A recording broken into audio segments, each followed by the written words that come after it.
Simple जितने भी counting number होते हैं, एग्जाम्पल इस प्राकृतिक संख्या को n से प्रदर्शित करते हैं, n फॉर नेचुरल नंबर। प्राकृतिक संख्याओं का अंग्रेजी में नेचुरल नंबर बोलते हैं। तो जितने भी काउंटिंग नंबर हैं, गिनती के नंबर हैं, 1 2 3 4 5 6 7 8 9 10 11 ऐसे ही चलता रहता है ना, ख़त्म नहीं होगा कभी। है हमारी ज़िंदगी ख़त्म हो जाएगी पर ये नंबर नहीं ख़त्म होंगे। तो ऐसे नंबर्स को हम बोलते हैं प्राकृतिक संख्याएं। नंबर 2 पे क्या आ जाता है? पूर्ण संख्याएं। पूर्ण संख्या को अंग्रेजी में बोलते हैं होल नंबर्स। होल नंबर्स को W से प्रदर्शित किया जाता है और इसको याद रखने का मैं एक सिंपल सा ट्रिक बताता हूँ, 0 + n। जितनी भी प्राकृतिक संख्या हैं उसको बस 0 से शुरुआत कर दो, 0 1 2 3 4 ऐसे चलता रहेगा। तो ये हो गई पूर्ण संख्याएं। पूर्ण संख्याओं में प्राकृतिक संख्याओं के अलावा 0 भी सम्मिलित होता है। ठीक है, तो 0 से स्टार्ट होता है, तो ऐसे नंबर को हम क्या बोलते हैं? पूर्ण संख्याएं बोलते हैं। अब मैं यहाँ पर पूर्णांक की बात कर देता हूँ। पहले पूर्णांक को z से प्रदर्शित किया जाता है, z। पूर्णांक में 0 भी आता है, प्लस का 1 प्लस का 2 प्लस का 3 ऐसे इधर चलता रहेगा।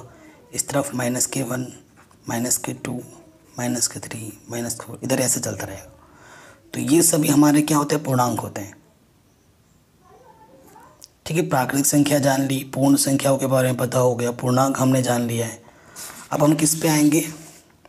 परिमेय संख्या और अपरिमेय संख्या पर। ये बहुत ज़रूरी है।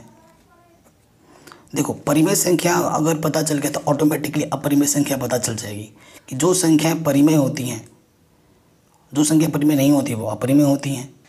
ठीक है, तो परिमेय संख्या हम जानते हैं।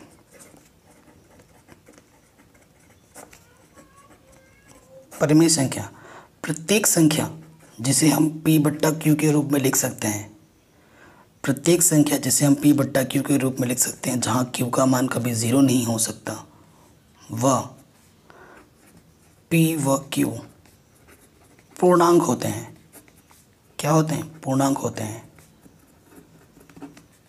वह जो p और q का अगर आप HCF निकालो, है ना, एक होता है LCM, एक होता है HCF। अगर p और q का आप HCF निकालो तो क्या आना चाहिए? 1। जो संख्याएं इन चीज़ों को संतुष्ट करती है उसे ही हम क्या बोलेंगे? परिमेय संख्या बोलेंगे। प्रत्येक संख्या जो p/q के रूप में लिखी जाए, जहाँ q का मान 0 ना हो, p और q वहाँ पूर्णांक होने चाहिए, साथ ही साथ और p और q का जो HCF होना चाहिए वो 1 होना चाहिए, तभी हम उसे क्या बोलेंगे? परिमेय संख्या बोलेंगे, अन्यथा नहीं। ठीक है, 0 एक परिमेय संख्या है। क्वेश्चन में पूछता है क्या 0 एक परिमेय संख्या है? जी बिल्कुल है। क्या 1/0 परिमेय संख्या है? जी बिल्कुल नहीं, क्योंकि बट्टे में 0 आ गया है। ठीक है, बट्टे में 0 नहीं होना चाहिए, q का मान 0 नहीं होना चाहिए था, तो यहाँ तो 0 आ रहा है। अब आपसे मैं बोलूँ क्या 2/4 एक परिमेय संख्या है? उससे पहले 1/3 एक परिमेय संख्या है? जी बिल्कुल है। 1 और 3 पूर्णांक है, नीचे 0 भी नहीं है, और इन 1 और 3 का HCF 1 होता है, तो ये एक परिमेय संख्या है। परंतु 2/4 अभी एक परिमेय संख्या नहीं है, क्योंकि ये पूर्णांक है, ये पूर्णांक है, नीचे 0 नहीं है, चलो ठीक है। लेकिन 2 और 4 का अगर HCF निकालोगे तो कितना आएगा? 2। 2 भी 2 से कटता है, 4 भी 2 से कटता है, लेकिन HCF 1 नहीं आया। इस वजह से ये अभी फ़िलहाल 2/4 तो परिमेय संख्या नहीं है, लेकिन ये सरल हो सकता है। ये तो बहुरूपीय है, इसे हम क्या बोलेंगे? बहुरूपीय। इसका अलग रूप है। इसका अलग रूप क्या है? 2 × 2 2 दूनी 4। अभी ये जो 1/2 है ये परिमेय संख्या है, परंतु 2/4 को परिमेय संख्या नहीं बोल सकते। इसका सरल रूप जो है वो परिमेय संख्या ज़रूर है। ठीक है, तो परिमेय संख्या के बारे में जान लिया हमने। अपरिमेय संख्या क्या होती है? जो संख्या परिमेय नहीं होती वो संख्या क्या होती है? अपरिमेय, ये बोल सकते हो। और अपरिमेय में मैं थोड़ा बता देता हूँ। ठीक है, अपरिमेय संख्या क्या होता है? और जितनी भी अभाज्य संख्या है, अभाज्य संख्या आप जानते हैं ना, अभाज्य संख्या जो सिर्फ स्वयं से कटे, स्वयं से विभाजित हो और 1 से विभाजित हो, अगर उसका सिर्फ अंडर कर लोगे, कोई भी अभाज्य संख्या जैसे √2 √3 √5 √7, ये सभी क्या हैं? अपरिमेय संख्या हैं। उसके अलावा अगर मैं यहाँ पर लिख दूँ 1.00100001, तो ये भी एक अपरिमेय संख्या है क्योंकि ये चलता रहेगा, दशमलव प्रसार इसका अशांत है, ठीक है, और अनावर्ती है, इसी वजह से ये क्या है, अपरिमेय है, ठीक है। तो ये अपरिमेय हुआ, ये अपरिमेय। अगर मैं ऐसे लिख देता हूँ 1.3 की 3 भी चल रहा है, मतलब बार बार 3 आएगा, इसका मतलब यही हुआ ना, ऐसा चलता रहेगा। तो ये परिमेय है या अपरिमेय है? ये है परिमेय। क्या परिमेय? ऐसा क्वेश्चन आ सकता है आपके 1 मार्क्स में। तो किसी भी दशमलव प्रसार में अगर कोई संख्या बार बार आवर्ती आ रहा है तो उसे हम P बट्टा Q के रूप में लिख सकते हैं, और P बट्टा Q के रूप में लिख सकते हैं तो वो क्या हो जाएगी, परिमेय, ठीक है। ये अशांत है लेकिन आवृत्ति है, आवृत्ति होने के कारण ही ये क्या हो जाएगा, परिमेय संख्या हो जाएगी। इतना आगे समझ में परिमेय अपरिमेय के बारे में। अब थोड़ा और जानकारी मैं बताना चाहता हूँ जो आपके यहाँ पर है। एक परिमेय है आपका यूक्लिड विभाजन प्रमेय, ठीक है। यूक्लिड विभाजन प्रमेय के बारे में हमें जानना बहुत ज़रूरी है। मैं कोई भी चीज़ रटवाऊंगा नहीं, समझाऊंगा ओनली। तो यूक्लिड विभाजन क्या कहती है भाई, आपके पास अगर 2 नंबर हैं ए और बी, अगर आपके पास 2 नंबर हैं, यूक्लिड विभाजन ने क्या कहा, यूक्लिड ने क्या कहा, अरे भाई अगर तू 2 नंबर लेता है, मान ले कि ए नंबर बी से बड़ा है, ये जो नंबर है बी से बड़ा है, तो बड़े वाले नंबर को किस प्रकार से लिख सकते हैं, बी क्यू प्लस आर के रूप में लिख सकते हैं, जहाँ इस आर का जो मान होगा वो हमेशा इस बी से छोटा होगा और 0 या 0 से बड़ा होगा, ठीक है। इसने ये बोला यूक्लिड विभाजन में, अगर आपके पास 2 संख्याएं हैं ए और बी, अगर ए बड़ा है तो ए को हम लिख सकते हैं बी क्यू प्लस आर के रूप में, जहाँ आर का मान हमेशा बी से छोटा होगा या 0 से बड़ा होगा, ठीक है। और ये क्यू क्या है, क्यू है आपका भागफल, आर है आपका शेषफल, ठीक है। तो मैं आपको 2 उदाहरण लेके समझाता हूँ, एक उदाहरण लेके समझाता हूँ, दो नहीं, एक से ही समझ में आ जाए। एक संख्या मैंने लिखी 5 और एक संख्या मैंने लिखी 2। ये है ए के स्थान पर, ये है बी के स्थान पर, ये बड़ा है, 5 बड़ा है, तो आपको क्या करना है, छोटे वाले नंबर से बड़े वाले नंबर में भाग देना है। कितनी बार जाएगा, 2 दूनी 4, घटाएंगे, शेषफल क्या बचा, 1, ठीक है। तो ये क्या है हमारा, ये हमारा क्यू है, ये हमारा आर है। आर का मान देखो 2 से छोटा आया है, हमेशा बी से छोटा होगा या 0 से बड़ा होगा। अतः यूक्लिड विभाजन प्रमेय द्वारा इसे मैं कैसे लिख सकता हूँ, यहाँ 5 है, यहाँ 2 है, ये ए है, ये बी है, फिर क्या आता है क्यू मेरे पास कितना है 2, फिर क्या आता है आर मेरे पास कितना है 1। तो मैं देखो इसको ऐसे लिख दिया, ठीक है। सो ये मेरा क्यू है, ये मेरा क्या है, आर है। अगर मैं बाएं पक्ष को सरल करूँ, 2 दूनी 4 प्लस 1, तो ये 5 के बराबर आया, इधर भी 5 है, इधर भी 5 है, तो लेफ्ट हैंड साइड किसके बराबर आया, राइट हैंड साइड के, ठीक है। तो इसे हम बोलते हैं यूक्लिड विभाजन प्रमेय। तो ये भी हो गया, देखिए यही सब चीज़ आपके यहाँ पर लिखा होगा, कहाँ पर, ये प्रमेय 1.1 यूक्लिड विभाजन प्रमेय, ठीक है। इसे आप अपने कॉपी में अच्छी तरीके से लिख लेना, और जो उदाहरण मैंने दिया है वो लिख लेना। अब आएंगे हम प्रश्नावली 1 में, वास्तविक संख्या है, ठीक है। और इसमें जितने भी एग्जाम्पल हैं, हालांकि सॉल्व किया हुआ है तो इसे आप बाद में खुद से कर लेना, मैं आपको प्रश्नावली 1.1 सॉल्व करवा रहा हूँ। बाकी सभी चैप्टर मैंने करा रखे हैं, जिनकी मैं लिंक्स दे दूंगा डिस्क्रिप्शन पे, या फिर एक बार प्लेलिस्ट ज़रूर चेक कर लेना। देखो 2 चीज़ आप छोटी क्लासों से सीखते आए हो, पढ़ते आए हो, क्या क्या है वो 2 चीज़ें, एक है HCF, एक है LCM, है ना।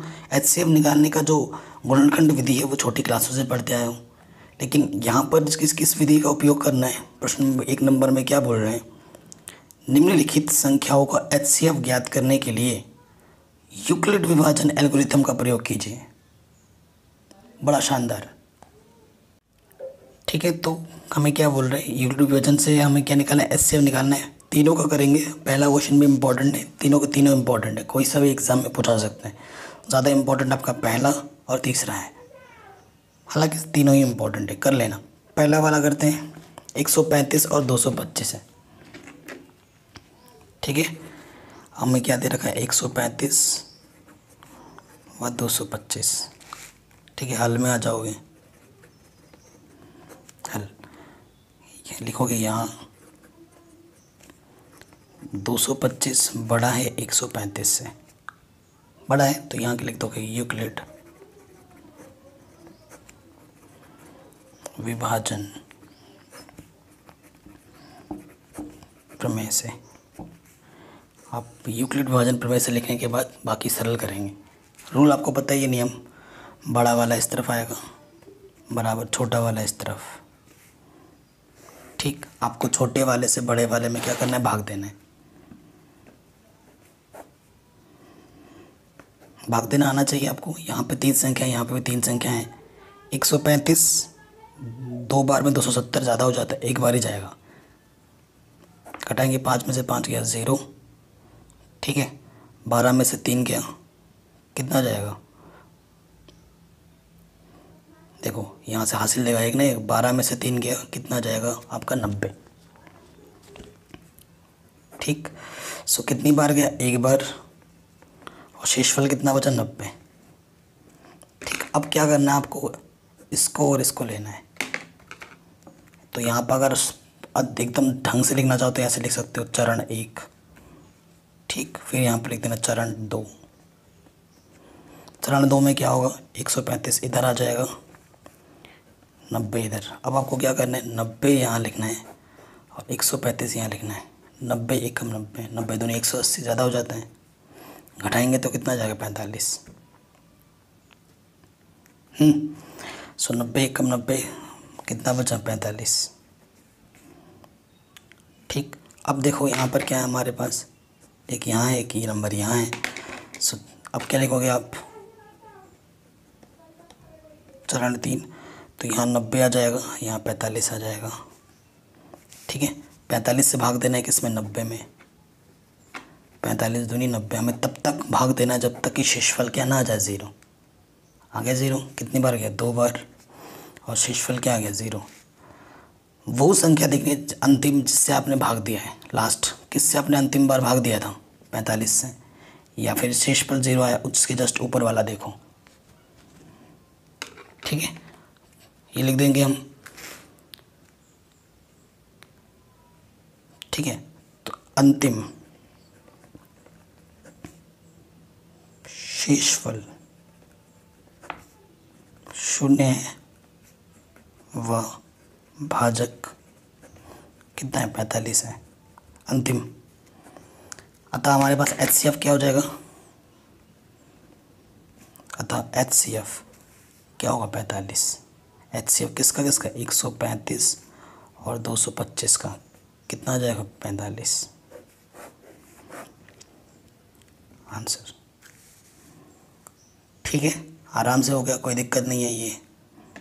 तो इसी तरीके से हमें सारे प्रश्नों को हल करना है।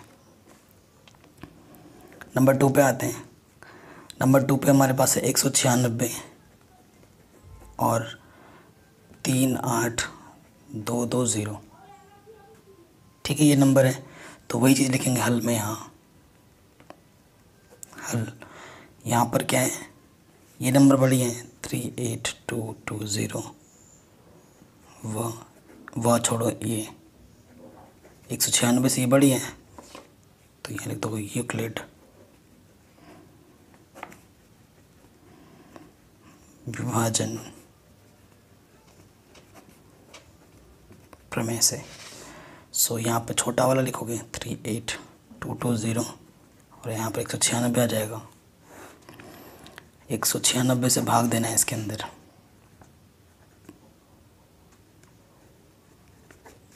ठीक है, 38220, 3 डिजिट यहाँ लेंगे तो देखो ये 400 के आसपास है, ये 2 बार में इससे ज़्यादा हो जाएगा तो एक ही बार जाएगा।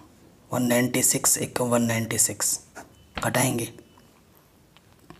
ठीक है, घटाने पे कितना आ जाएगा देखो, यहाँ से आ जाएगा 12 में से 6 गया 6, यहाँ से बचा 7, 17 में से 9 गया 8, ठीक है 8, और यहाँ से 2 में से 1 गया 1, 186 बचेगा। तो इससे छोटा है 1 हासिल लेंगे, यहाँ से 2 लग गया। ठीक, तो देखो यहाँ से 3 डिजिट, यहाँ 3 छोटा बड़ा 1 लिया, 4 ले लिया।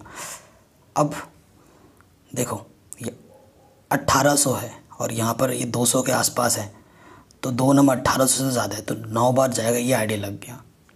9 छक 54, हासिल लगा 5, 9 नम 81, 81 और 5 86, हासिल लगा 8, 9 एकम 9 और 8 17, घटाएंगे तो 12 में से 4 गया 8, और इसने हासिल दिया था 15 में से 6 गया 9, सिर्फ 98 बचेगा। ठीक है, और यहाँ से 0, तो ये 1000 के आसपास है, 5 बार जाएगा। 5 छंग 30, हासिल लगा 3, 5 नम 45, 45 और 3 48, हासिल लगा 4, 5 एकम 5 और 4 9। तो ये एक ही बार में सरल हो गया, क्योंकि शेषफल ये मेरे को 0 दे रहे हैं। कितनी बार भागफल गया? 195 बार। शेषफल क्या आ गया? 0। एक ही चरण में सॉल्व हो गया पूरा। तो रूल क्या कहता है? जिस संख्या से आपने अंतिम बार भाग दिया था 196, चूँकि शेषफल हमें क्या मिल गया यहाँ पर? शेषफल 0 व भाजक, शेषफल 0 किस भाजक पर मिला मेरे को? 196 भाजक पर। अतः जो HCF होगा वो क्या होगा? 196 होगा। ये हमारा उत्तर हो जाएगा यूक्लिड विभाजन प्रमेय से HCF। ठीक है, क्वेश्चन नंबर 2 भी हमारे आराम से बन गया। अब आ जाओ क्वेश्चन नंबर हमारे किस पार्ट पे? इसके थर्ड पार्ट पे। थर्ड पार्ट में हमें दे रखा है 867 और 255। ठीक है, तो यहाँ लिखेंगे यूक्लिड विभाजन प्रमेय से। ठीक, उसमें क्या होता है कि ये 2 नंबर में बड़ा कौन सा है? 867 बड़ा है किससे? 255 से। अतः चरण 1 में क्या करोगे? स्टेप 1 में 867 यहाँ रखोगे, बड़ा वाला इस तरफ, छोटा वाला इस तरफ। छोटे वाले से बड़े वाले में क्या करना है? भाग देना है। और ये जो भाग वाग में कम कर रहे हैं ना, आपको यहीं पहले ध्यान, जैसे मैं कर रहा हूँ, ये नहीं कि पीछे छुपा के कर रहे हो एकदम चोरी छुपे कोई देख ना ले, ऐसा कुछ नहीं है। जो भी काम कर रहे हो सामने कर दो, एग्जामिनर को भी पता चलेगा कि भाई जिसने ये किया है उसको पता है, वो रट्टा नहीं मारा है। तो ये सब जो कैलकुलेशन है वो आप यहीं करो, एग्जामिनर को दिखाते हुए कि भाई पता चले। ठीक है, चोरी छुपे पीछे पीछे मत करने लग जाना, सामने सामने ही करना है। तो यहाँ पर 3 अंक है, यहाँ पर भी 3 अंक लेंगे, तो कितनी बार जाएगा? है ना, वो देखिए कितनी बार जाएगा। आइडिया लग रहा है 3 बार जाएगा। 25 या 75 ना, 3 बार जाएगा। 3 बचे 15, हासिल लगा 1, 3 बचे 15 और 1 16, हासिल लगा 1, 3 दूनी 6 और 1 7, घटाएंगे 7 में से 5 गया 2, 0, 102 बचा। कितनी बार गया? 3 बार, और शेषफल क्या बचा? 102। ठीक, अब इसमें और इसमें बात करेंगे। अब यहाँ लिखोगे अब चरण 2। चरण 2 में क्या जाएगा? ये वाला नंबर इस तरफ, ये वाला नंबर इस तरफ। फिर क्या करोगे? 102 से भाग देना है 255 में। 2 बार जाएगा, पता लग रहा है क्लियरली। 2 दूनी 4, 2 0 0, 2 एकम 2, घटाएंगे तो क्या जाएगा? 1 5, 51 आ जाएगा। तो 2 बार गया और शेषफल क्या बचा? 51। यहाँ से लेंगे चरण 3। ठीक है, चरण 3 ले लिया। चरण 3 में क्या होगा? 102 इधर आएगा, 51 इस तरफ। अब हमें क्या करना है? 51 से भाग देना है 102 में। 51 दूनी 102, शेषफल क्या आ गया? 0। 2 बार गया था वो शेषफल 0 आ गया। हमें तब तक करना होता जब तक कि शेषफल क्या ना जाए 0। 0 के जस्ट ऊपर वाला क्या आपका HCF होता है। तो HCF क्या हो जाएगा, HCF हो जाएगा 51 आंसर। तो यूक्लिड विभाजन प्रमेय से हमने HCF निकाल दिया आराम से। ठीक है, ये क्वेश्चन भी हमारा इजीली बन गया। चलिए अब आगे आते हैं नेक्स्ट क्वेश्चन पे। एक होता है यूक्लिड विभाजन प्रमेय और एक होता है यूक्लिड विभाजन लेम्मा। ठीक है, सेकंड वाला क्वेश्चन लेम्मा से सॉल्व होगा। कह रहे दर्शाइए कि ये क्वेश्चन काफ़ी इंपॉर्टेंट है, ये पहले 2 क्वेश्चन काफ़ी इंपॉर्टेंट थे। कह रहे दर्शाइए कि कोई भी धनात्मक विषम पूर्णांक 6q + 1, 6q + 3 या फिर 6q + 5 के रूप का ही होता है जहाँ q कोई पूर्णांक है। ठीक है, ये क्वेश्चन हमें दे रखा है। प्रश्न को हमें ढंग से देखना है, काफ़ी इंपॉर्टेंट है। हमें बताना है कि विषम पूर्णांक 6q + 1, 6q + 3 और 6q + 5 का होता है, यही बोला है। देखो लॉजिक क्या लेना है, लॉजिक सोचने का लॉजिक। आप सोचोगे कैसे, किस रूप में, 6q + 1, 6q + 3, 6q + 5। आपको पता है ए स्क्वायर क्या होता है, BQ + R। तो यहाँ B के प्लेस पे देखो क्या है, 6 6 6 फिक्स है।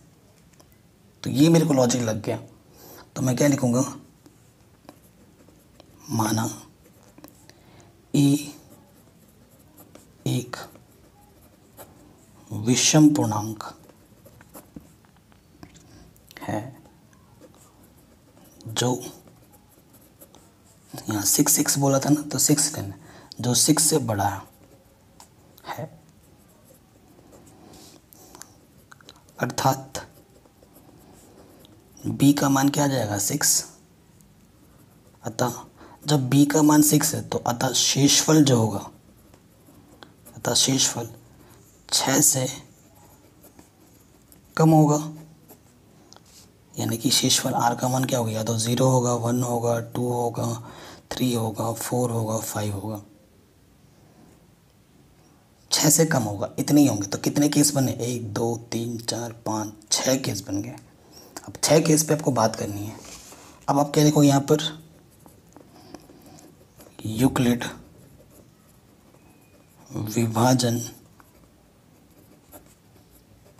प्रमेय से, यूक्लिड विभाजन प्रमेय से क्या होता है, A = BQ + R। यही होता है कि नहीं होता है। अब हमारे पास केस 1 क्या है, देखो केस 1 B तो 6 फिक्स है, 6q, R केस 1 में कितना है, 0।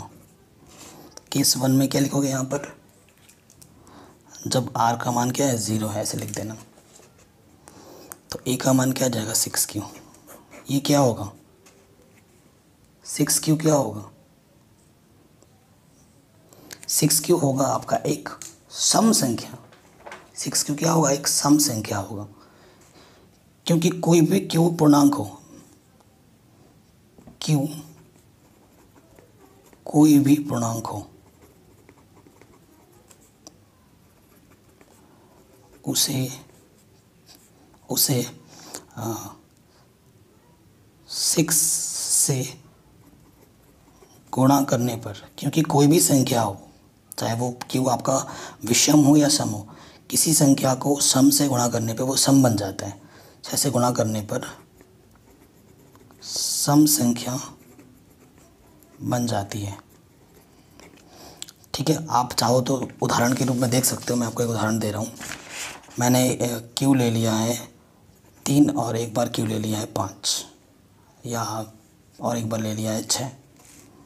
इनको सबको मैं 6 से गुणा कर दे रहा हूँ। तो देखना क्या बनता है, 6 3 18 सम संख्या, 5 चंग 30 सम संख्या, 6 चंग 36 सम संख्या। तो विषम संख्या हो या सम संख्या, उसको अगर सम संख्या से गुणा करोगे तो हमेशा क्या बनेगा, सम संख्या। तो ये जो 6q है, तो ये क्या है, एक सम संख्या। और सम संख्या में विषम जोड़ने पे क्या आता है, विषम छोटी क्लासों में पढ़ा है आपने। अब आप लिखोगे केस 2। देखो इतना डिटेल में समझा रहा हूँ मैं, एकदम डीप एक्सप्लेनेशन के साथ। केस 2, जब आर का मान क्या ले लोगे 1, तो ये तो फिक्स है, ए बराबर क्या हो जाएगा 6Q, और आर के जगह पे क्या रख दोगे 1। तो ये 6Q क्या है सम, एक क्या है विषम। तो सम और विषम क्या होता है विषम, तो विषम आ गया। तो ये जो 6Q + 1 होगा ये क्या होगा विषम होगा। ठीक है। फिर case 3, A equals to 6Q + 2, तो ये क्या होगा सम प्लस सम यानी कि सम। ठीक है।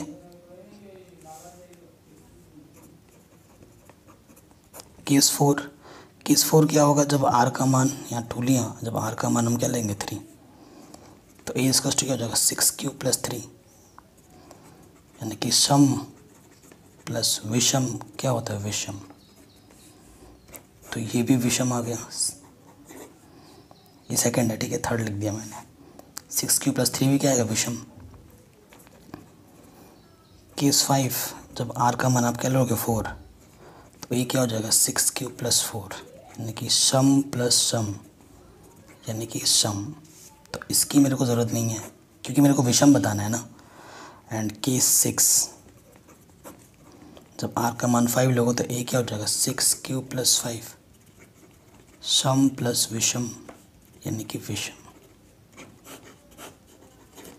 ठीक है। तो आप क्या लिखोगे, समीकरण 3, 2, 1 से स्पष्ट है, 1, 2, 3 से स्पष्ट है, ये लिखना है। समीकरण 1, 2 व 3 से स्पष्ट है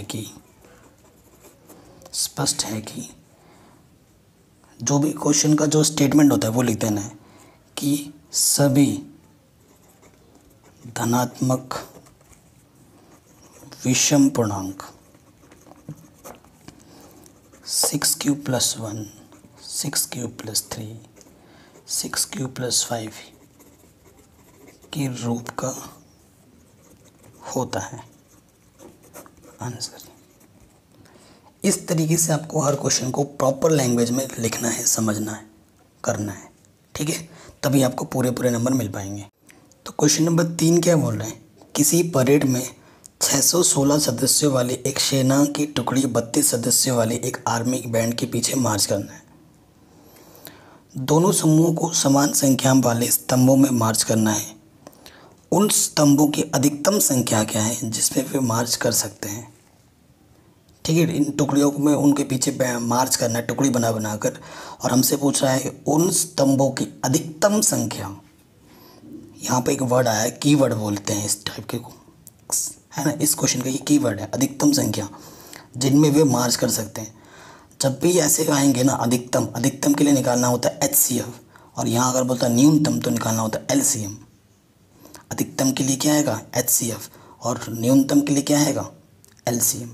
तो हमें 616 और 32 का क्या निकालना है HCF, वही इस क्वेश्चन का क्या होगा आंसर होगा। ठीक है, तो ये हमारे क्वेश्चन का लॉजिक निकल के ये आया है और ये हमें करना है। सो क्वेश्चन नंबर 3 है, सो जो प्रश्नानुसार हल जो होगा, हमारा जो हल होगा वो क्या होगा, वो HCF होगा। HCF क्या होगा, और किसका 616 और 32 का जो भी आएगा वही हमारा क्या हो जाएगा आंसर। सो इसको हम किस विधि से करें, आपका मन जिस भी क्वेश्चन जिस भी तरीके से करना चाहे कर सकते हैं। तो यूक्लिड विभाजन प्रमेय से ही करेंगे। तो यूक्लिड, क्योंकि इसमें बोला नहीं है ना, तभी हम किसी भी मेथड से कर सकते थे, परंतु हम यूक्लिड विभाजन प्रमेय का ही उपयोग कर रहे हैं। यूक्लिड विभाजन प्रमेय से 616 बड़ा है 32 से, तो यहाँ लिखेंगे चरण 1 616 इस तरफ 32 इस तरफ, 32 से भाग देंगे किसमें 616 में। यहाँ भी 2 अंक यहाँ भी 2 अंक ले लेंगे। 32 दूनी 64 ज़्यादा हो जा रहा है, तो 32 से कम 32, 11 में से 2 गया 9, 5 में से 3 गया 2, पीछे से 6। ठीक है, ये चीज़ आ गई। तो लगभग 300 के आसपास है और यहाँ पर 32 है। सो आइडिया लग गया कि 9 बार जाएगा, है कि नहीं? आइडिया क्या लग रहा है, देखो 9 बार जाएगा तो 9 बार लेते हैं। 9 दूनी 18, हासिल लगा 1, 9 तिया 27, 27 और 1 28, घटाएंगे 16 में से 8 गया 8, तो सिर्फ 8 ही बचा शेषफल। तो गुणा कितनी बार गया 19 बार, शेषफल कितना बचा 8। इसकी बात करेंगे चरण 2 में। चरण 2, यहाँ 32 आ जाएगा और यहाँ 8। अब आपको 8 से भाग देना है किसमें, 32 में। 8 चौके 32, घटाएंगे तो 0। तब तक करना होता जब तक कि 0 ना आ जाए। कितनी बार गया 4 बार, शेषफल क्या बचा 0। 0 के जस्ट ऊपर वाला हमारा क्या होता है, आंसर। तो कितनी टुकड़ी बनेगी हमारे पास, 8। तो आंसर क्या होगा, कितने टुकड़े होंगे, टुकड़ी या टुकड़ी जो भी लिखा है, 8 टुकड़ी आप बना सकते हो 32 के, 616 सदस्यों की। ठीक है, तो ये हमारा आंसर हो जाएगा। तो सेना के 8 स्तंभों की हम टुकड़ी बना सकते हैं बराबर। ये हो गया आराम से। चलिए क्वेश्चन नंबर 4 और 5 पे आते हैं। ठीक है, ये क्वेश्चन काफ़ी इम्पोर्टेंट है। कह रहे यूक्लिड विभाजन प्रमेयिका का प्रयोग करके दर्शाइए कि किसी धनात्मक पूर्णांक का वर्ग किसी पूर्णांक m के लिए 3m या फिर 3m+1 के रूप का ही होता है। ठीक है, क्या बोला, पूर्णांक का हमें वर्ग करना और फिर वर्ग का जो रूप आएगा m के लिए इस रूप का दिखाना है, 3m या फिर 3m+1 का। ठीक है, करते हैं।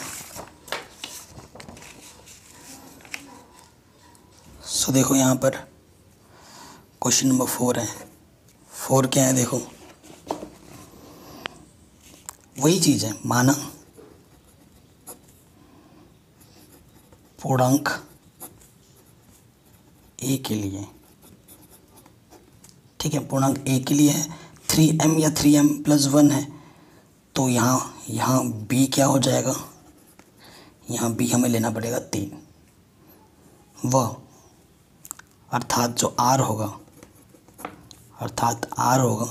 वो 3 जगह में होगा, यानी कि 0 1 2 होगा। ये पता लगा हमें। अब फिर क्या लिखोगे यहाँ पे, यूक्लिड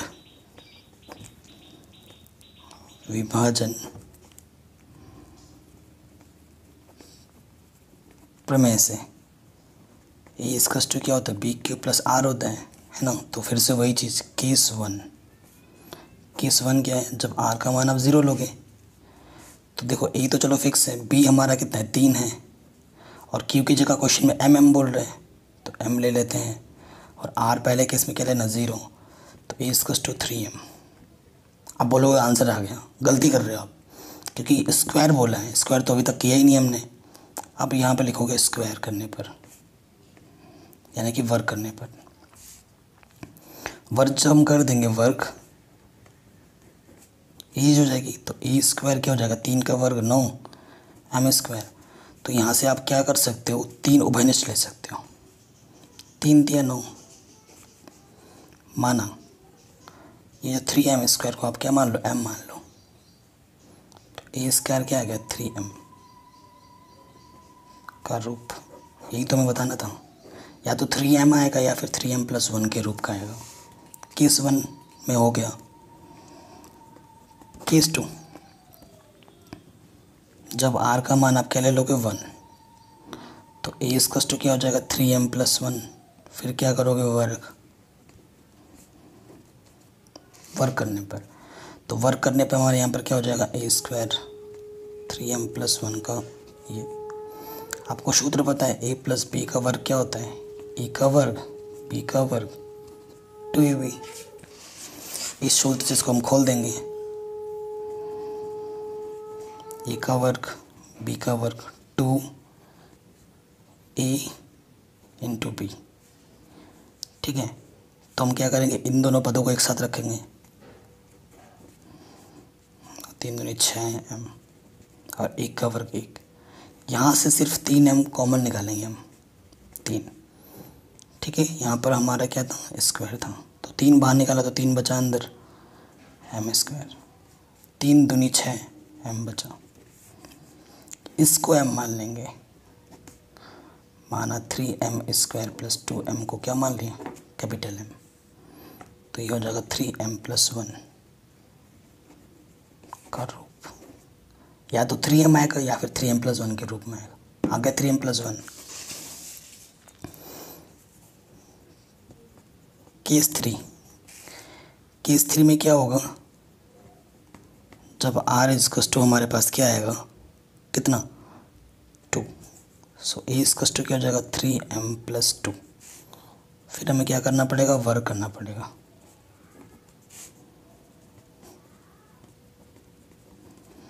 फिर से हम खोलेंगे, a का स्क्वायर b का स्क्वायर 2ab।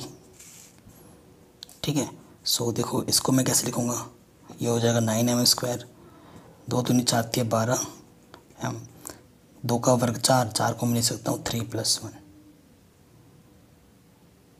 ठीक है, तो यहाँ से लेकर यहाँ तक 3 उभयनिष्ठ हैं, 3 × 9 m², 3 × 4 = 12 m, 3 × 1 = 3। इसको मैं क्या मान लूँगा, m मान लूँगा। तो ये आ गया 3m + 1 के रूप, इसे मैं समीकरण 3 मान लेता हूँ। तो आप क्या लिखेंगे, समीकरण 1, 2 तथा 3 से यह स्पष्ट है कि किसी भी संख्या, किसी भी धनात्मक पूर्णांक का वर्ग करने पर 3m या 3m + 1 के रूप का आता है। बस ये लिख देना है, ये आपका क्या हो जाएगा, आंसर हो जाएगा। ठीक है, ये प्रॉब्लम में आपका आराम से बन गया, कोई दिक्कत नहीं है। नेक्स्ट क्वेश्चन 5वां इम्पॉर्टेंट है काफ़ी। कह रहे यूक्लिड विभाजन प्रमेयिका का प्रयोग करके दर्शाइए कि किसी धनात्मक पूर्णांक के लिए, किसी धनात्मक पूर्णांक का घन, अब वो वर्ग कर रहा था, ये घन करना है हमें, घन करने पर m 9m + 1 या 9m + 8 के रूप का आता है। ठीक है, अब की बार आपको घन करना है, तो आप देख रहे होंगे 9 9, तो देखो 9 9 करके करोगे तो क्वेश्चन बहुत लंबा चला जाएगा। अगर आप b को 9 मान लोगे ना तो क्वेश्चन बहुत ही लेंथी हो जाएगा। थोड़ा सा इसमें एक ट्रिक है, माना जो धनात्मक पूर्णांक है, माना धनात्मक पूर्णांक a है, वह जो b है, b को हम क्या मान लेते हैं, 3 मान लेते हैं। 3 क्यों माना है, इससे 3 मानने पे r के मान 0 1 2 आएंगे, केस कम हो जाएगा, और साथ ही साथ 3 का वर्ग करने पे 9 आता है और घन करने पे 27 आता है, यानी कि 9 के मल्टीपल्स आ रहे हैं, 9 के गुणनफल के रूप में आ रहा है ना, इसलिए हमने इसको ऐसा माना है। माना धनात्मक पूर्णांक a है वह b 3 है, अर्थात r का मान या तो 0 होगा, 1 होगा या 2 होगा। फिर क्या लिखोगे, यूक्लिड विभाजन प्रमेय से क्या बोलता है, वो क्या बोलता है, a = bq + r बोलता है, और यहाँ पर b हमारा कितना है, 3 है, q की जगह पर m बोला है, और r तो वैरी करेगा, कभी 0 होगा, कभी 1 होगा, कभी 2 होगा। अब हम यहाँ पर केस बनाएंगे, केस 1, जब r का मान 0 है, 3m + 0, तो a का मान क्या होगा, 3m। अब हमें क्या करना है, घन करने पर, घन करोगे तो a³, ठीक है, घन करो तो 3 का घन क्या होता है, 3 × 9 = 27 m³। तो यहाँ से देखो 9 उभयनिष्ठ ले लो, 9 × 27, इसको क्या मान लो, m, तो क्या आ गया, 9m ग्रुप। तो किसी भी संख्या का घन करने पे 9m + 1 या फिर 9m + 8 के रूप में आएगा, यही हमें बताना है। तो पहले आ गया 9m के रूप में, आराम से हो गया। अब आ जाओ केस 2 में। जब r का मान क्या लोगे 1, तो a हमारे पास क्या हो जाएगा 3m + 1। फिर क्या करोगे आप, घन करोगे, और आपको सूत्र पता होगा a + b का क्यूब क्या होता है, a³ b³ 3a² b 3b² a। सूत्र होता है, ये पता ही है आपको। अब हम यहाँ पर रख देंगे सूत्र में। सो यहाँ से हो जाएगा a का क्यूब b का cube 3a² into b plus 3b² a। तो इसको एक साथ रखो। यहाँ से देखो, यहाँ इसका मतलब होता है 27m³। यहाँ से है देखो कितना, 3 × 9 = 27। यहाँ 9m² गुणा 3 है, ऐसे लिख देते हैं। और यहाँ है 3 × 9 m। और यहाँ एक का कितना भी क्यूब करो, एक की पावर में कितना भी हो तो वो एक ही रहता है। तो यहाँ से ओवरनिस्ट क्या आ जाएगा 9 9 × 3 = 27, 9 × 1 = 9, तो 3m² बचा, 9 × 1 = 9, यहाँ से m बचा इधर। अब इसको मैं क्या मान लूँगा m, तो ये क्या हो जाएगा 9m + 1 रूप, या तो 9m का होगा या फिर 9m + 1 का रूप होगा। आ गया। केस 3 में 9m + 8 आ जाएगा। केस 3 जब r का मान 2 है तो a = क्या हो जाएगा 3m + 2। फिर दोनों तरफ क्या करना है, घन लेना है। ठीक है, घन करेंगे a का क्यूब b का क्यूब, ठीक है, 3a² b 3b² a। सूत्र में रख दिया। यहाँ से 27m³ 8, 3 × 9 9 × 18 m², 3 × 9 9 × 4 = 27, 9 × 4 = 36। ये तो इन तीनों में से इन तीनों को एक साथ रखूं और कॉमन निकालो 9 9 × 3 = 27 m³। ठीक है, फिर देखो यहाँ से क्या हो जाएगा 9 दूनी 18 और 9 चौके 36 और ये प्लस के 8 अलग। अब इसको मैं क्या मान लूँगा m, तो ये क्या हो जाएगा 9m + 8 के रूप। तो आप क्या लिखोगे, समीकरण 1 2 तथा 3 से यहाँ से लिख देना है किसी धनात्मक पूर्णांक का घन 9m 9m + 1 9m + 8 के रूप का होता है। तो ये हमारा उत्तर हो जाएगा। अगर वीडियो पसंद आई है तो प्लीज़ लाइक करना, शेयर करना। बाकी सभी चैप्टर करा रखे लिंक्स मिल जाएगी डिस्क्रिप्शन पे। जय हिंद।